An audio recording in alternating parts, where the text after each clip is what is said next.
Hello, I'm Sensei Alex Kakio. Thank you for joining me for today's meditation and sutra study. The practice this evening will consist of a 15-minute guided meditation, a reading from the Vimalakirti Sutra, a Dharma talk, and then a Q&A. These teachings are offered free of charge, but if you need a contribution, the information for that is in the description for this talk. Please subscribe to the channel and hit the like button so you'll be notified when I offer teachings in the future. And if you want to do a deep dive into Buddhist training, check out my book, Perfectly Ordinary Buddhist Teachings for Everyday Life. There's a link to a sample chapter of the book in the description for this talk. So we'll actually be doing two readings today from the Vimalakirti Sutra. They fit together well. You'll see why I do it in a moment. Now, in this scene, Vimalakirti has stated the famous line to Manjushri, "I am sick because the world is sick," meaning that as a bodhisattva, he suffers when others suffer, and he's well when they are well. And Manjushri asked him, how can we help people who are suffering? And this is how Vimalakirti responds. Manjushri, bodhisattvas who are ill should contemplate the dharmas like this. Also, to contemplate the body as impermanent, suffering, empty, and no self is called wisdom. Although the body is ill, it always exists in samsara. To benefit all without tiring, this is called skillful means. Also, in contemplating the body, one should realize that the body does not transcend illness, and illness does not transcend the body, and that this illness and this body are neither new nor old. This is called wisdom. For one's body to be ill but never die is called skillful means. Manjushri, thus should bodhisattvas who are ill control the mind. They should not abide within the controlled mind, and they should not abide in the uncontrolled mind. Why? To abide in the uncontrolled mind is the dharma of fools. To abide in the controlled mind is the dharma of sravakas. Therefore, bodhisattvas should not abide in either the controlled or uncontrolled mind. To transcend these two dharmas is the practice of bodhisattvas. To be within samsara and not partake polluted practices. To abide in nirvana and never become extinguished. This is the practice of bodhisattvas. It is neither the practice of ordinary, unenlightened persons, nor the practice of the wise and sagely. This is the practice of bodhisattvas. It is neither a defiled practice, nor a pure practice. This is the practice of bodhisattvas.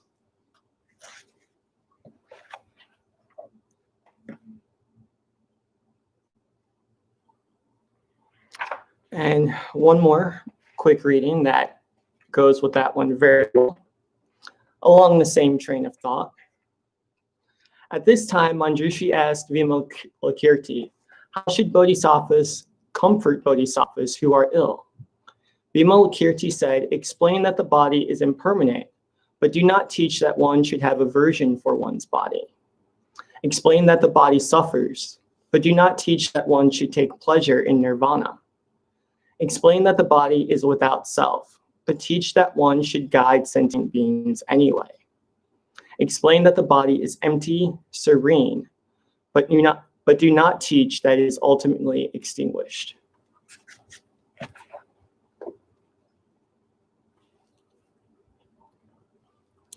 So, we here in the West like to distract ourselves. We are very good at something called escapism. And we have lots of options. There are video games, social media, junk food. We have a fix-it mentality. If something happens that we don't like, we immediately look for something to take that thing away. If we can't fix our physical, mental, or emotional states, then we numb ourselves to it. This is what we're saying when we say we veg out in front of Netflix every night. Now, sometimes we use spirituality to do this. When the car, the money, the house don't make us feel good, we turn towards enlightenment. We turn towards spiritual practice, and it works for a while. The chanting, the meditating, the bowing, it feels good. It's supposed to feel good. But we can't avoid our lives forever. The dirty dishes are going to be there after we finish meditating. The job we don't like is going to be there after the retreat. And if we treat our spirituality like this, if we treat it like escapism, like junk food, what inevitably happens is one of two things. We either quit our spiritual practice because it's quote unquote not working, or we start to hate our everyday lives because our everyday lives are a distraction. Washing the dishes is a waste of time. I should be meditating. Spending time with my family isn't a good thing to do. I should be on retreat.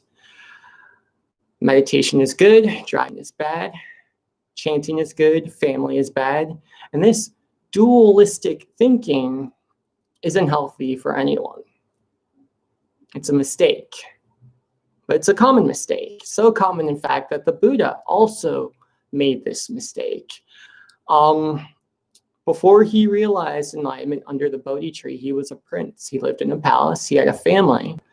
And the part of the story that oftentimes gets skipped over is that he left his wife and his child in order to go off on his spiritual quest.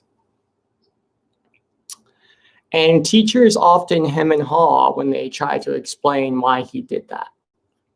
I don't think any of us think it's a good thing for a person to abandon their wife and child, but that's what Buddha did.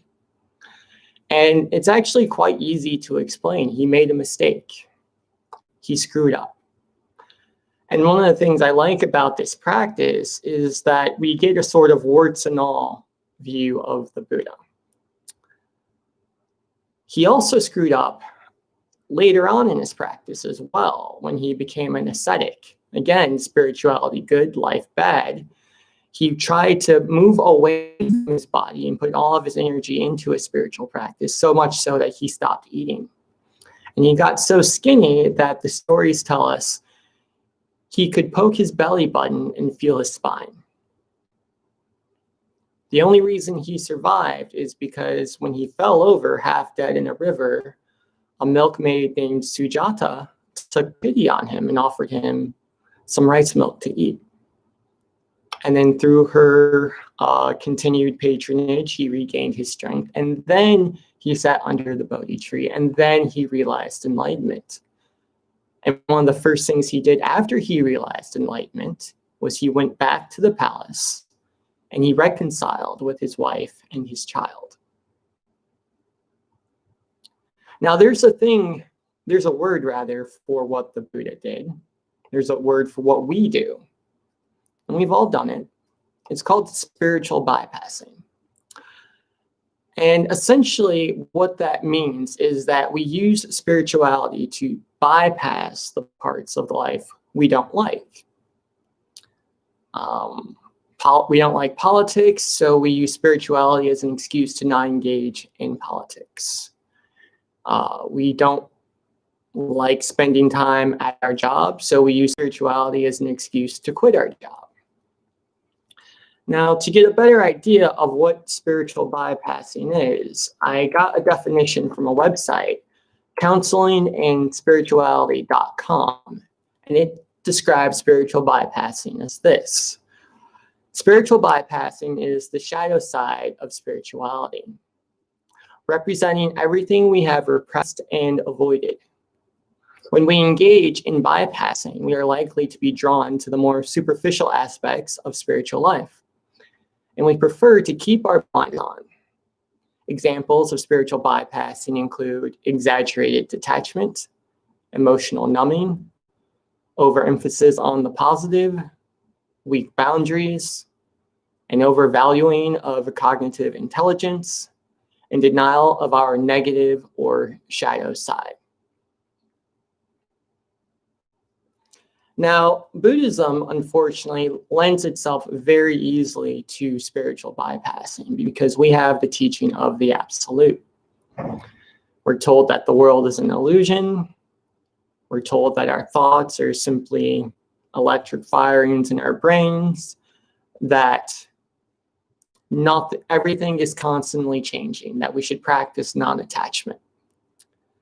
So you can imagine if we don't like our lives and then we meet a spiritual teacher that says we should be unattached to our lives, that can be very all-consuming. It's easy to get pulled into that. However, that's a misrepresentation of the teaching of emptiness and the teaching of the absolute. In order to understand the absolute and how it works in terms of us staying in contact with our lives, we have to understand the Two Truths Doctrine. And I speak a lot about this because it's incredibly important.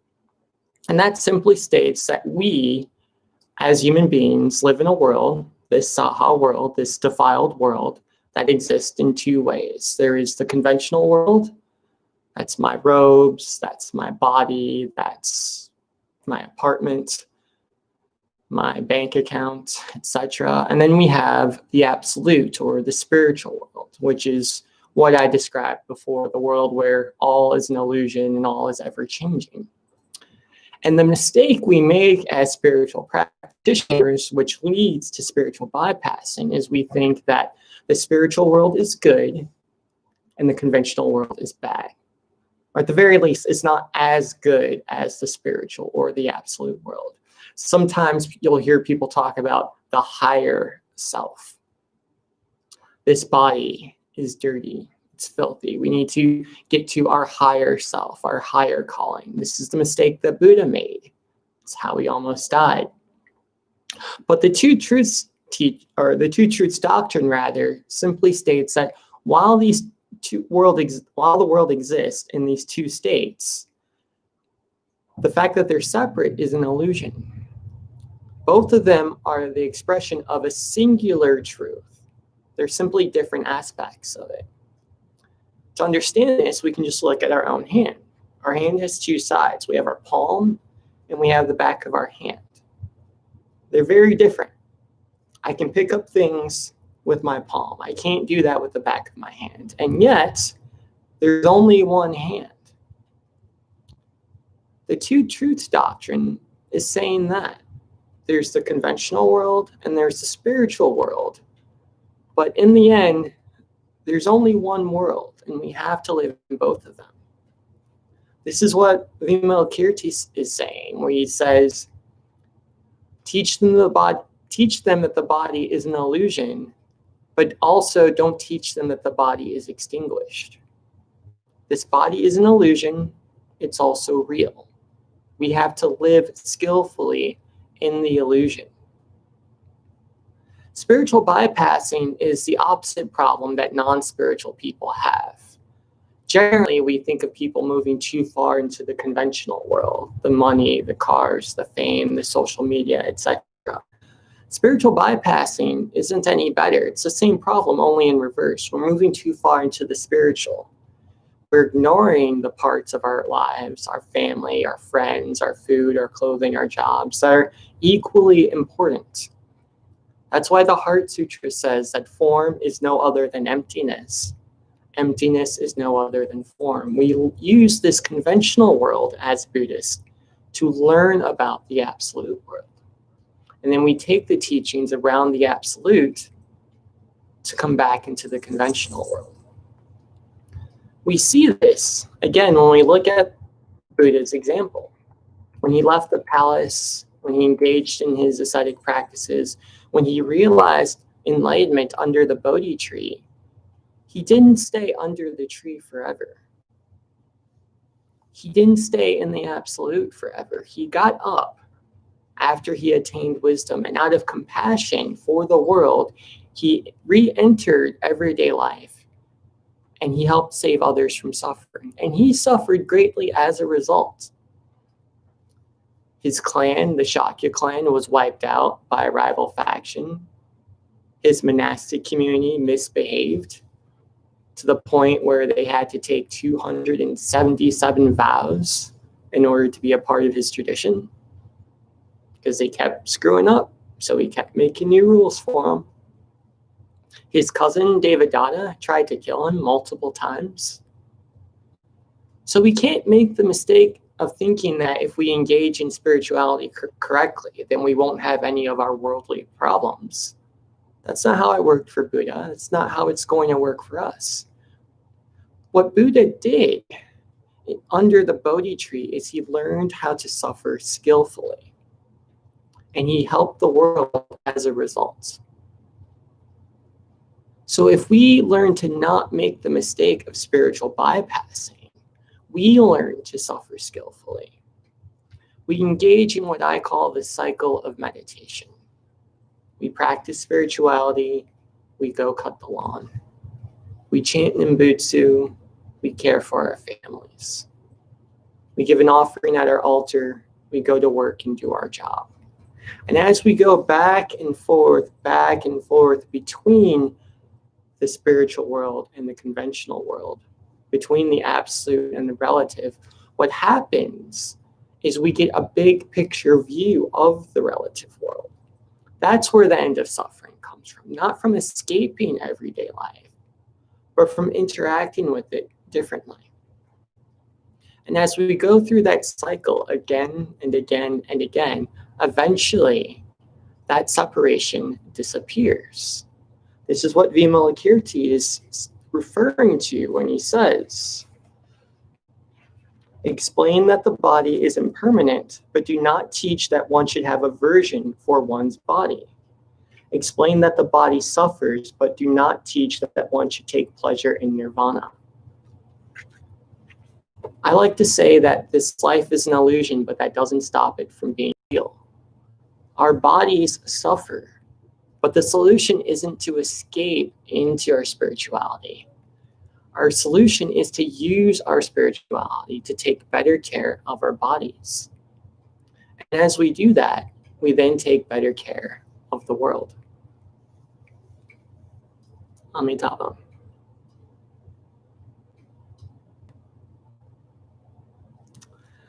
Now, I realized just now that I made a mistake. I went right into Dharma talk and I skipped our guided meditation.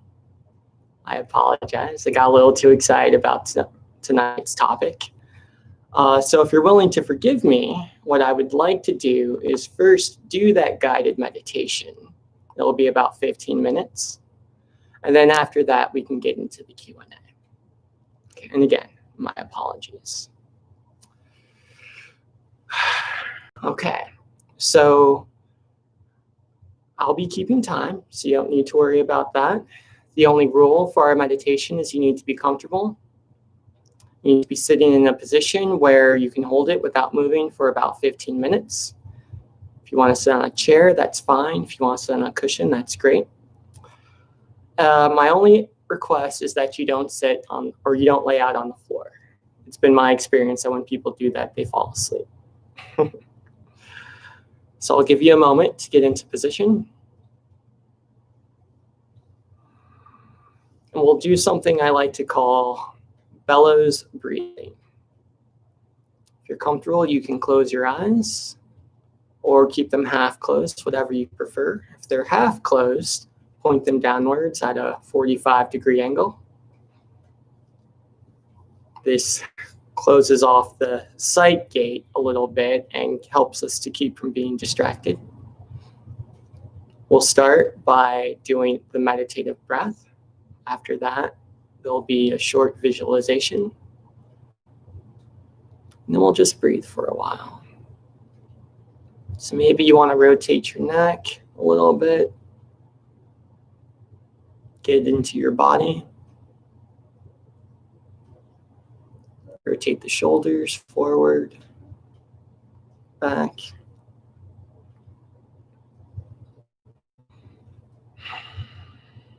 All right. So starting with the breath, remember we're breathing in and out through the nose.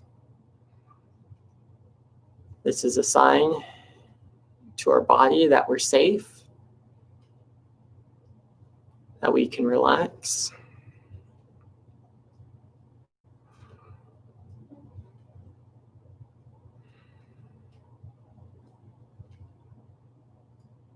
If the mind wanders, that's perfectly normal and okay. Minds do that. Just let it wander, we notice, and we bring our focus back to our breath.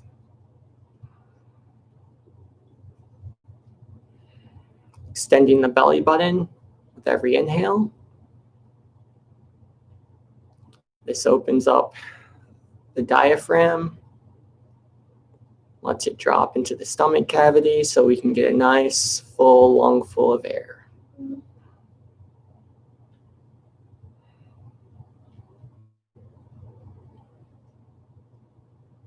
And as we're breathing, maybe we focus on the physical sensations of the breath.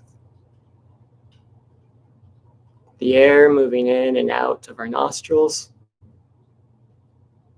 our diaphragm expanding and contracting.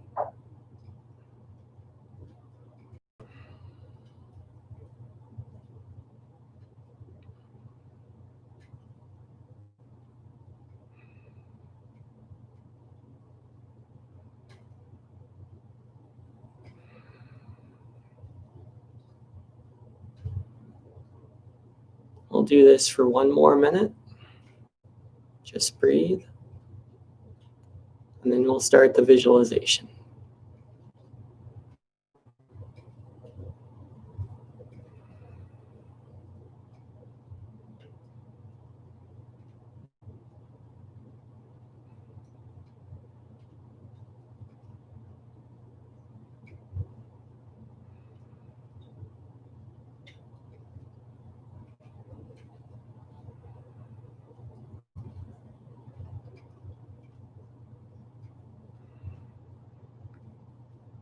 Okay. Now, as we breathe, let's imagine that there's a light. That's our favorite color, right behind our belly button.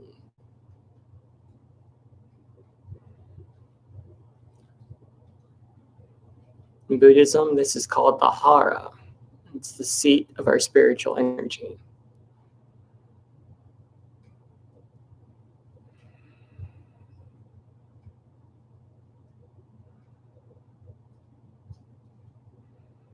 We're just going to focus on that light for a while. And every inhale is going to make that light a little bit brighter. And as the light gets brighter in our belly, we may even start to feel a little bit of warmth, almost like we're sitting next to a campfire.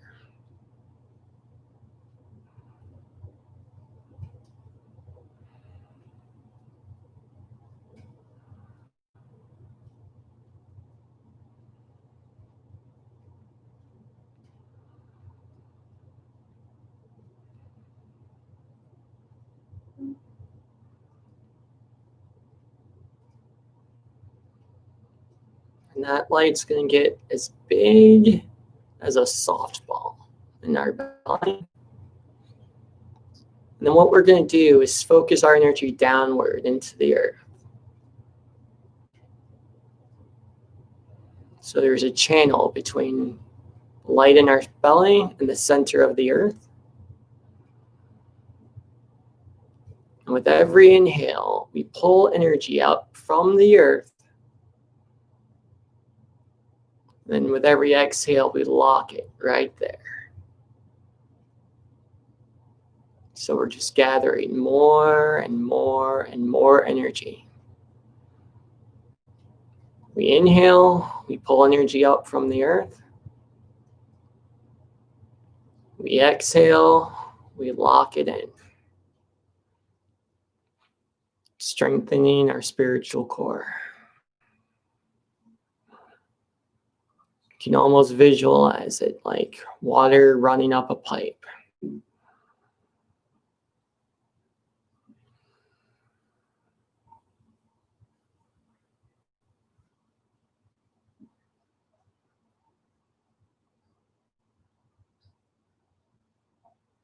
And if our minds wander, that's okay. We just notice and bring our focus back to the visualization.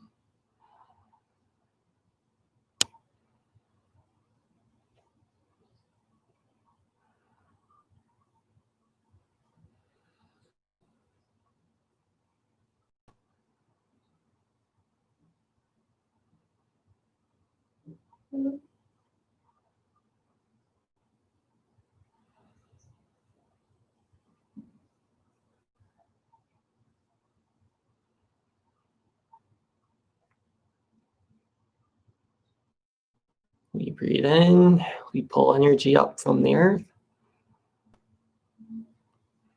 We breathe out, we hold that energy in our hara, the space right between our belly button. And we feel the warmth from that energy permeating through our body, like we're sitting next to a campfire.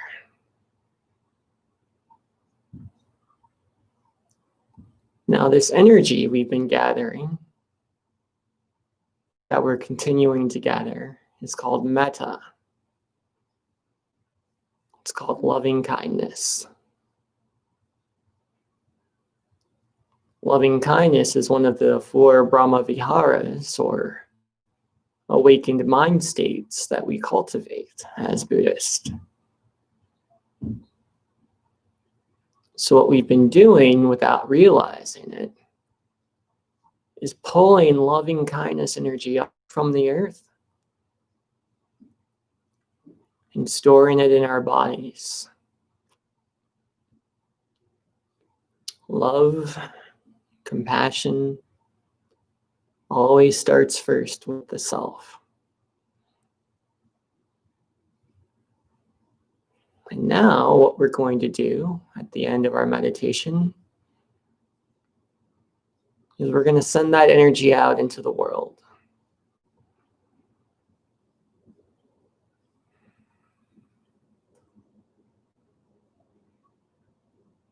So we're going to pause for a moment. We're going to stop gathering energy from the earth.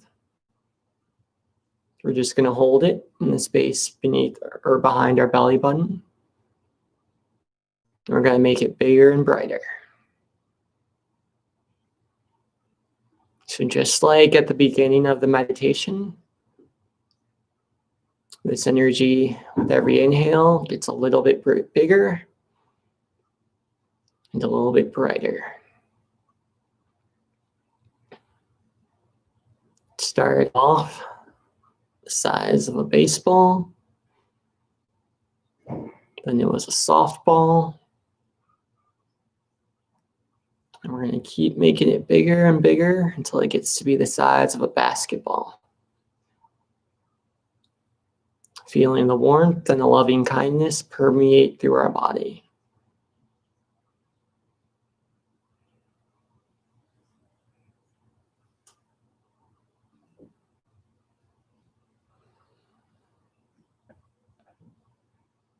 Now we're going to imagine someone we care about very much, or someone who's struggling right now in their lives.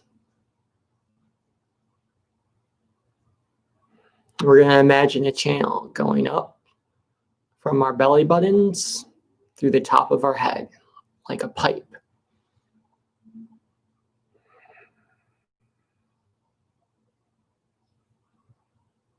And with every inhale, the light's going to get a little bigger and brighter.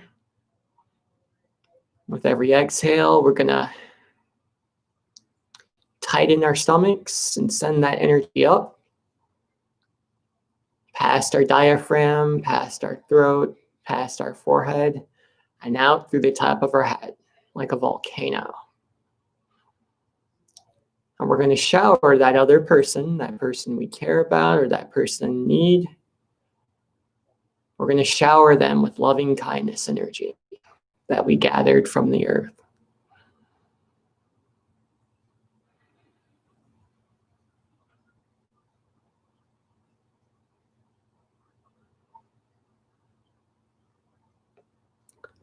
And what we're going to notice as we do this is the energy in our stomach doesn't lessen as we offer it to the other person. In fact, it's almost like the more we share, the more we have. As we offer all of our love and all of our kindness to this individual, saving both ourselves and the other person from suffering.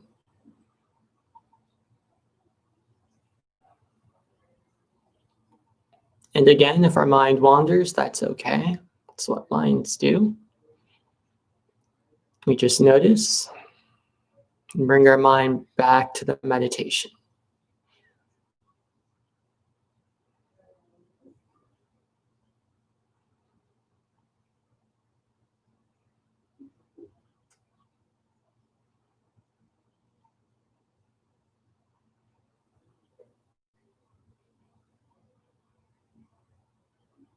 Great work. And now, as we go into the last 2 minutes of the meditation, we're going to slowly return to our bodies. We're going to shut off this faucet, so to speak. We're going to bring all that loving kindness energy back into our top of our head, past our forehead, past our throat, past our diaphragm until it's resting right there in the hara, the space behind our belly button.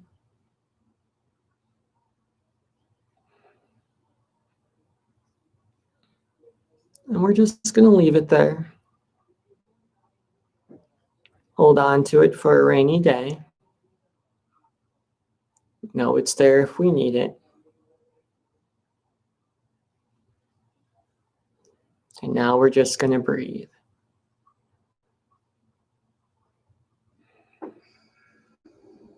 In and out. In and out.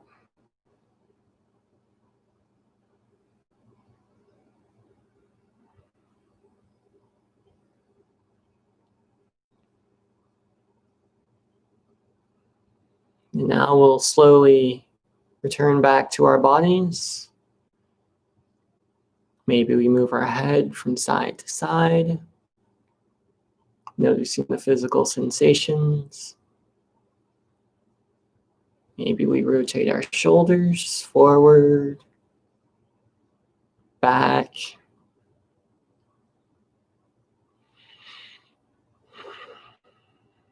And if our eyes are closed, when we feel comfortable, we open them and we return back to the world. And I'll give you about 20 seconds to do that. Take your time.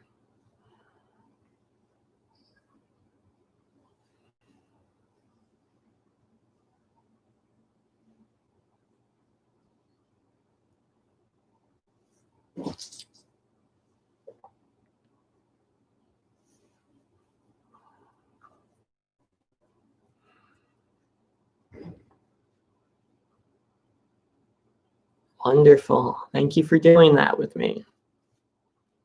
Again, my apologies. Normally we do the guided meditation first, but I was excited about tonight's topic, so I dove right in by mistake. So if you missed the Dharma talk for this evening, if you're just tuning in, just record back to the beginning or rewind back to the beginning, and you'll be able to listen to the talk.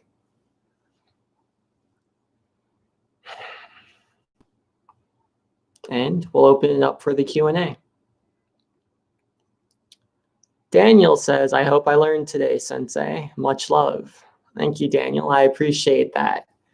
And thank you for being here. Much love to you as well. Divad Buddha X says, the material of a cup gives us the benefit of having it, conventional world, but the emptiness of a cup makes it useful to hold liquid, absolute world. That is exactly correct. That's a wonderful summation of the Two Truths Doctrine and the teaching Vimalakirti was trying to offer us. We can only use a cup if it's empty. But a cup is only useful if we put something in it.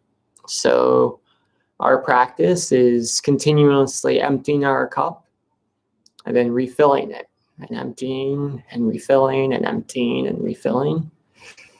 That's that cycle, that meditative cycle between the conventional world and the spiritual world. Excellent. Great comment. Any other questions, comments about this talk? Or about Buddhism in general? Any questions you might have?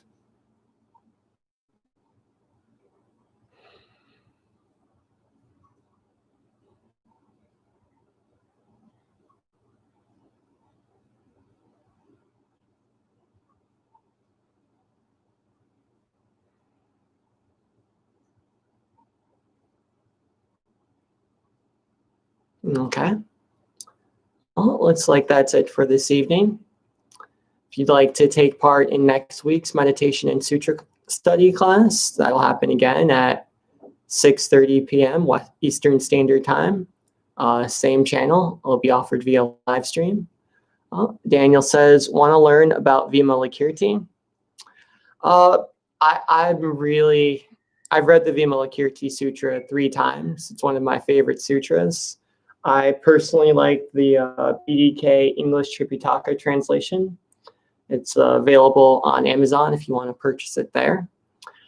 The thing I like most about Vimalakirti is that he, throughout the entire sutra, and you'll see this as we continue through the class, he talks about this dance between the absolute and the relative, and how we have to practice the Dharma and be skilled at the Dharma, but we don't use it as an escape.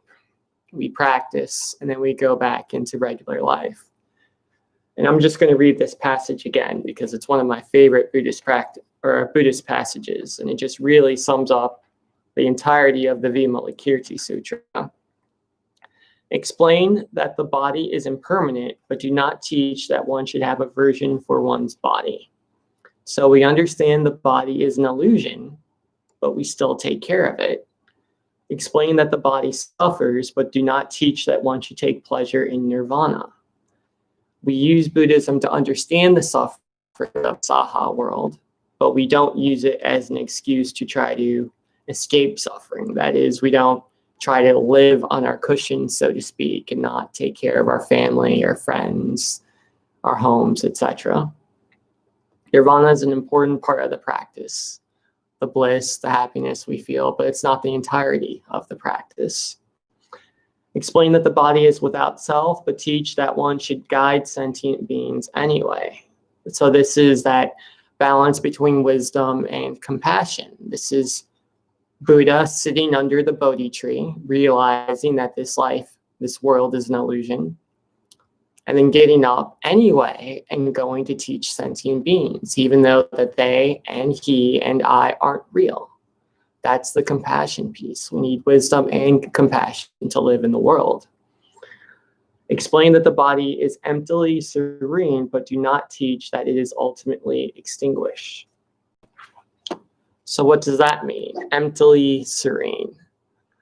Well, the way I take that passage is that if we understand the illusory nature of the body, it becomes a lot easier to live in this world. We see the big picture. We understand that social media, politics, money, they're not the end all be all. A lot of the troubles we have right now is people think they are. They think that what's in their bank account is all that there is. They think that politics is all that there is. They think their number of likes on Instagram or Facebook is all that there is.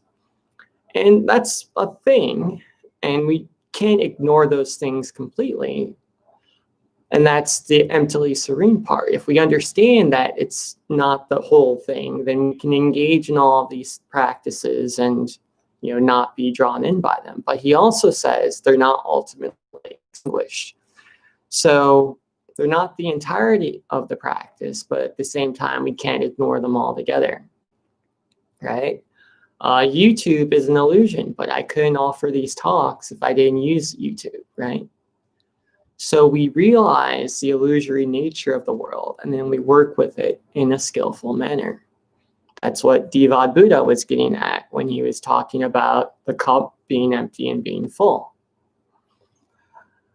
Divad Buddha X says, could you explain the 3 jewels real quick? Well, I'll try.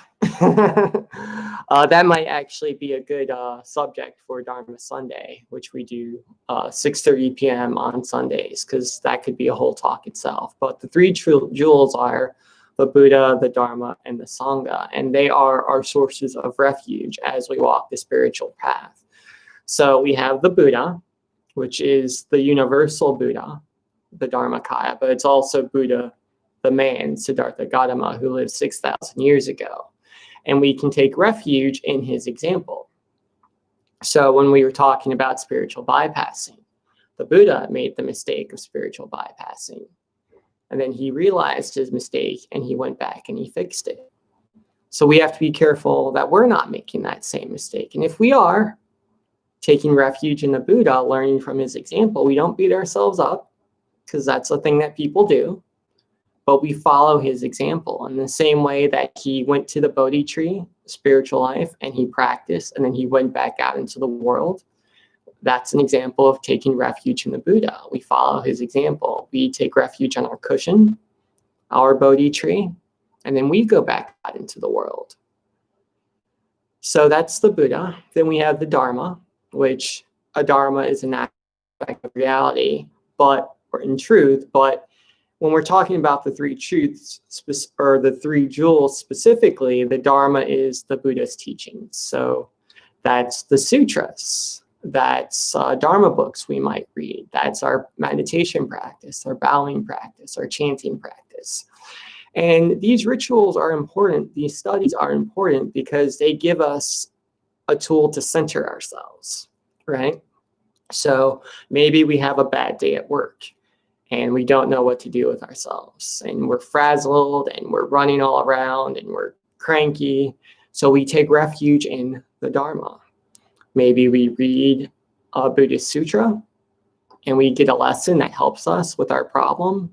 Or maybe we engage in some chanting and some bowing and some meditating, and then that recenters us so that we can go back out into the world. So, the Netflix is good, the social media is good, it's fine, whatever, we all do it, including me. But when we take refuge in the Dharma, when we go to our Buddhist training, our Buddhist practice for help, it can be very fruitful. This is why daily practice is so important. We go out into the world, we have a tough day, and then we do our liturgy, whatever that looks like for us. That's us taking refuge in the Dharma and getting help from it. And then we have the Sangha, which is there's 2 versions of Sangha. There's Sangha, the Buddhist community, and then there's the Mahasangha, which is the larger Buddhist community, or the larger world community. But it's also the larger Buddhist community, because all living things are Buddhas. So we have a Sangha here tonight. Everyone tuning in is part of the Sangha. If you follow me on some of my other social media, which is in the video description, all the videos that people post, the comments they leave, that's a digital Sangha. And that's a place of refuge. So when Buddha says take refuge in the Buddha, the Dharma, the Sangha, he's saying that these 3 jewels are places we can go for help when we're suffering that will sustain us, more so than if we go to social media, or if we go to junk food, or if we go to Netflix. Again, not saying we're bad if we do those things. I have a Netflix account that I like quite a bit, but I get much more from the Buddha, the Dharma, and the Sangha than I'll ever get from movies and social media. So that's a brief explanation. Like I said, that's probably a good topic for Dharma Sunday, because we can go very deep into that. Browley Khan says, when I meditate, I noticed my thoughts tend to want me to stop and open my eyes. And then you continue, my question, have this happened to you? Yes, it has. And that's perfectly fine. Eyes open, eyes closed. I'm not huge on saying that we have to do it specifically one way or another. I know in the Soto Zen Buddhist tradition, they're fairly strict that the eyes have to be half open and pointed 45 degrees down at the floor. That's how Dogen taught his monastics to practice, so that's how they practice in Soto Zen. However, I personally think eyes open, eyes closed are fine. It's up to the practitioner. And I also find that it kind of varies. So some days I sit and my eyes are closed. Sometimes I sit and my eyes are open. It varies. So my recommendation is not to get too caught up in that, just whatever feels right in the moment. You may find that your eyes open and close various times throughout the meditation, and that's fine too. I just go with whatever helps you to sit on the cushion. The key is that even if your eyes are open or closed, you continue focusing on the breathing. That's the most important thing, or the visualization if you're doing a guided meditation. But if you want to keep your eyes open or closed, either one is okay. Allison Griffin, did you say that the parasympathetic nervous system is activated by breathing through the nose? Yes. So in addition to being a Buddhist minister, I'm also a breathwork facilitator. And what that means is that I'm trained to help people use their breathing to either excite themselves, if they're an athlete, they want to get amped up, or to calm themselves down. We in the West have this idea that the mind and the body are separate, but they're not. They're one and the same. Our mind is influenced by our body is influenced by our mind. So we can use our body and our breath to influence our mind. And we all know this. You know, if you've ever had a massage and you felt very relaxed afterwards, that's what was happening. Your body felt relaxed and made your mind feel relaxed. One of the ways we can hijack that, so to speak, is with the breath. So if we breathe in and out through the mouth, that engages the sympathetic nervous system. Hey, kitty. Enzo says hi, by the way. The sympathetic nervous system. And what that does is it gets us excited. It activates our breathing and it increases our heart rate, sends adrenaline and cortisol into our body. That's why when you work out in the gym, let's say, you automatically start breathing through your mouth. You don't even think about it, because that's your mind telling your body that, hey, it's time to go. All right, there you go. Now, when we breathe through our nose, however, that's the opposite. Breathing in and out through our nose activates the parasympathetic nervous system, which they're the same nervous system, just to be clear. It's just different aspects. And that tells our body, hey, relax, calm down, we're safe, right? The fight, flight, or freeze response is controlled by our breathing. So if we're scared, we automatically start breathing through our mouths, or we start holding our breaths. And that releases the cortisol, releases the adrenaline. That's the go, go, go response. If we're feeling calm, we breathe through our nose. That tells us we're safe. So when we're breathing in meditation, our goal obviously is to calm ourselves. And that's why I give you the instruction to breathe through your nose. Good question. Let's see. Jacob the Learning Buddhist. Hey, Alex, how are you? That's my question also. Can you give Enzo a pat on the head for me? Absolutely. For those of you who don't know, Enzo is my cat and also one of my Zen teachers. He's made appearances in a few of my videos. He's trying to make an appearance in this one, but we're keeping him under control. Barely. Okay. Any other questions for this evening?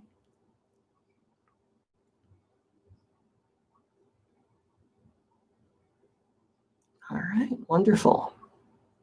Well, if you're watching this video and you weren't part of the live stream, leave your questions in the comment section below. Or if you think of something after the fact, leave a comment in the comment section. I promise I'll respond.